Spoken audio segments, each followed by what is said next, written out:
আপনারা দেখছেন এই দেশে এমন কোনো ইসলামী পার্টি নেই যে ইসলামী পার্টি বিভিন্ন সময় ভুল সিদ্ধান্ত নেয় নাই। একমাত্র জমিয়ত 220 বছরের জীবনে কোনো দিন কোনো সিদ্ধান্ত এমন নেয় নেই যেটা জাতির জন্য অকল্যাণকর, মযহব মিল্লতের জন্য অকল্যাণকর। আমরা উপস্থিত সময় বাজারি মানুষের বাহবা পাওয়ার জন্য আমরা কোনো সিদ্ধান্ত দেইনি। আমরা ফেসবুকের মহল্লার বাসিন্দাদেরকে জিজ্ঞেস করি, আমরা কোনো সিদ্ধান্ত নেই। আমরা এক দেশের ভবিষ্যৎ দেখে মযহব মিল্লত আর জাতীয় আপনার স্বার্থে চুলচেরা বিশ্লেষণ করি, আমরা এক এক সিদ্ধান্ত নেই। পলিটিক্যালভাবে আমাদের দেশে যদি ইনাদের মধ্যে যারা আওয়ামী লীগ করেন, বিএনপি করেন, জাতীয় পার্টি করেন, জামাত করেন, এনসিপি করেন, যে পার্টি করো, যে কাউকে আপনি জিজ্ঞাসা করবেন যে আপনি মুসলমান, বলে হ্যাঁ আমি মুসলমান। আপনি কলমা শিখলেন কই থেকে, সূরা কিরাত শিখলেন কই থেকে, নিত্য প্রয়োজনীয় দিন শিখলেন কই থেকে, তখন বলবে আপনার মসজিদ থেকে, মক্তব থেকে। মসজিদ মক্তবে কোনো ইউনিভার্সিটির পড়নেওয়ালা মসজিদ মক্তবের উস্তাদ নয়। মসজিদ মক্তবে কোনো আওয়ামী লীগরা কাউকে কোরআন শরীফ আর নামাজ রোজা শিখায় না। কোনো বিএনপি কোরআন শরীফ আর নামাজ রোজা শিখায় না। কোনো জামাত, যে কোনো জামাত শিবিরের সদস্যকে জিজ্ঞেস করেন কলমা শিক্ষক কই থেকে, কোরআন শরীফ শিক্ষক কই থেকে, নামাজ শিক্ষক কই থেকে, বলবে মসজিদ থেকে। এই লক্ষ লক্ষ মসজিদের ইমাম আর মক্তবের উস্তাদ দারুল উলুম দেওবন্দের শাখা প্রশাখা মাদ্রাসায় পড়নেওয়ালা, যার কারণে এই দেশের যে কোনো লোকের নাম আব্দুল্লাহ, আব্দুর রহমান, আর এই দেশের যে কোনো লোক আমাদের যদি বিরোধিতা করে, শত্রুও হয়, তবুও হে যে বলতেছে আমি মুসলমান, এই অবদানটা হইল আমাদের কওমি মাদ্রাসার অবদান। এটা থেকে কেউ ইনকার করতে পারবে। এই একটা বিষয় সবাই জানা রাখা দরকার। আর এই কওমি মাদ্রাসার মূল সংগঠন, যে দিন থেকে কওমি মাদ্রাসা দারুল উলুম দেওবন্দ 1866 থেকে এই দারুল উলুম দেওবন্দকে বানাইছেন জমিয়তের মুরব্বীরা, হযরত শাহ আব্দুল আজিজ মুহাদ্দিসে দেহলভী। 1803 থেকে একটা আন্দোলন ব্রিটিশ বিরোধী চলে আসতেছে। এনারাই 1857 আপনার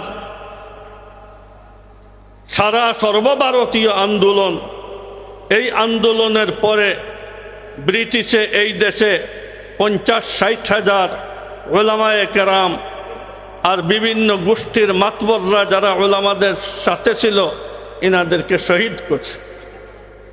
ইনারাই এই পৃথিবীতে ইসলাম কায়েম রাখার জন্য দারুল উলুম দেওবন্দ বানাইছে। এই দারুল উলুমের শাখা প্রশাখা আমাদের যত কওমি মাদ্রাসা এই দেশের, আপনার হক হোক না হক হোক, ভালো হোক খারাপ হোক, যত মুসলমান, সব মুসলমানকে দিন শিখাইছে, মুসলমান বানাইছে এই কওমি মাদ্রাসায়, এই দারুল উলুম দেওবন্দে, এই জমিয়তে উলামার সদস্য। এই এক কথা সবের জানা রাখা দরকার, জমিয়ত করেন না করেন। আরেক কথা জানা রাখা দরকার, এই উপমহাদেশ 190 বছরের গোলামির থেকে কোনো আওয়ামী লীগ আজ পর্যন্ত বলে নাই যে আমাদের পূর্বসূরীরা ব্রিটিশ থেকে দেশটা স্বাধীন করছিল। কোনো বিএনপির কেউ বলে নাই যে আমাদের এই দেশটা 190 বছরের গোলামির থেকে আমাদের পূর্বসূরীরা স্বাধীন করছিল। কোনো জামাত শিবিরের লোক এইটা বলে নাই যে 190 বছরের গোলামির থেকে এই দেশকে আমাদের পূর্বসূরীরা স্বাধীন করছে। একমাত্র জমিয়তে উলামা, যাদের এই দাবি যে আমাদের বাপদাদারা এই দেশকে 190 বছরের গোলামি থেকে স্বাধীন করছে। আমাদের বুজুর্গরা এই দেশ স্বাধীন করার কারণে আওয়ামী লীগ, বিএনপি, জাতীয় পার্টি, মুসলিম লীগ, কংগ্রেস, জামাতে ইসলামী এরা লেখাপড়া করার সুযোগ পাইছে আমরা এই দেশ স্বাধীন করার কারণে। যদি এই দেশে ব্রিটিশ থাকতো তাহলে লেবারিংয়ের জিন্দেগি করতে হইতো এই দেশের মানুষ, চাষাবাদের কাজ করবে, হ্যাঁ, শ্রমিকের কাজ করতো এই দেশের মানুষ, লেখাপড়ারও সুযোগ থাকতো না। এই অবদান জমিয়তে উলামার। জমিয়তে উলামা এই দেশকে স্বাধীনতা দিয়েছে। 190 বছরের এক বিশ্বসেরা শক্তি, তার থেকে এই দেশকে আপনার স্বাধীন করেছে। এর বিশাল লম্বা ইতিহাস। আমরা জন্ম নিয়ে, আমাদের বাবারা জন্ম নিয়ে, আমাদের উস্তাদরা জন্ম নিয়ে জমিয়তে উলামা পাইছেন। আমরা কারো সাথে গ্রুপিং করে জমিয়তে উলামা বানাই নাই। আপনি জিজ্ঞেস করতে পারেন অন্যকে যে আপনার হুজুররা জমিয়তে উলামা করতেন, এই দেশে জমিয়তে উলামা বিদ্যমান ছিল, এরপরে আপনাদের কি প্রয়োজন হইল অন্য আরেক ইসলামী দল বানানোর? এটা ওনাদেরকে জিজ্ঞেস করবেন। আমরা তো আমাদের মূল জায়গার মধ্যে আছি, ওনারা কেন গেলেন? এরপরেও আপনি দেওবন্দি আর হক জমাত হিসাবে অন্য পার্টিতে আপনি কেন যাবেন, যেটা অন্যের ঘর অন্যরা তৈরি করছে? আপনি যে জায়গা থেকে ইমান শিখলেন, আপনার এই দেশের উলামায়ে কেরাম যে সিলেবাস পড়ে আলিম হইলেন, এই সিলেবাস তৈরি করনেওয়ালা, এই ইসলামের তালিম দেনেওয়ালাদের রাজনৈতিক প্ল্যাটফর্মের নাম হইল আপনার জমিয়তে উলামা। আমরা এইটার মধ্যে আছি। আমার বাবার ঘর থাকা অবস্থায় আমি আরেকজনের বানাইল স্বর্ণ দিয়ে ঘর, এই আমি ওইখানে উঠিয়ে যাবো কেন তার করে বসবাস করার জন্য? আমি দাওয়াত তাবলীগ করি ওইসব মানুষের যারা জমিয়তে উলামা বানাইছে।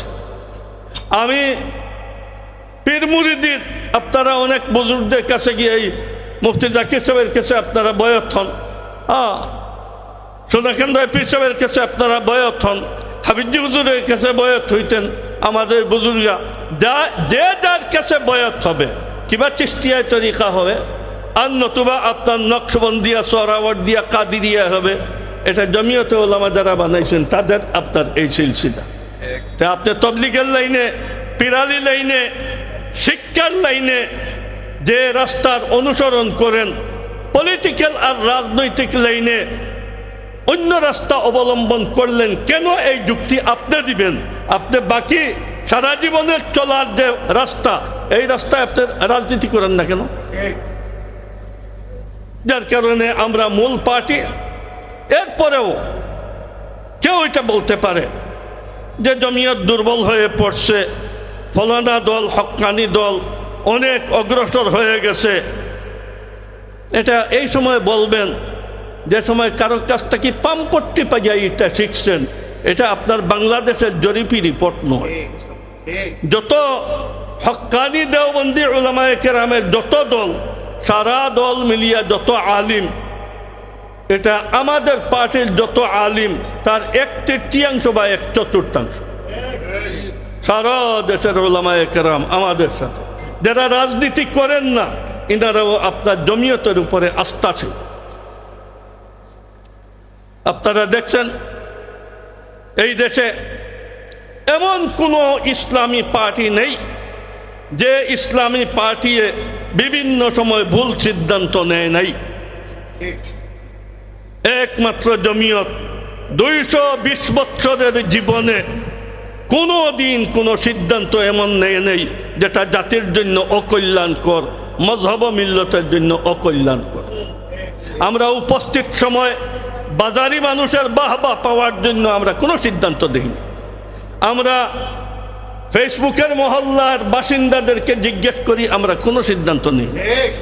আমরা এক দেশের ভবিষ্যৎ দেখে মযহব মিল্লত আর জাতীয় আপনার স্বার্থে চুলচেরা বিশ্লেষণ করি আমরা এক এক সিদ্ধান্ত নেই।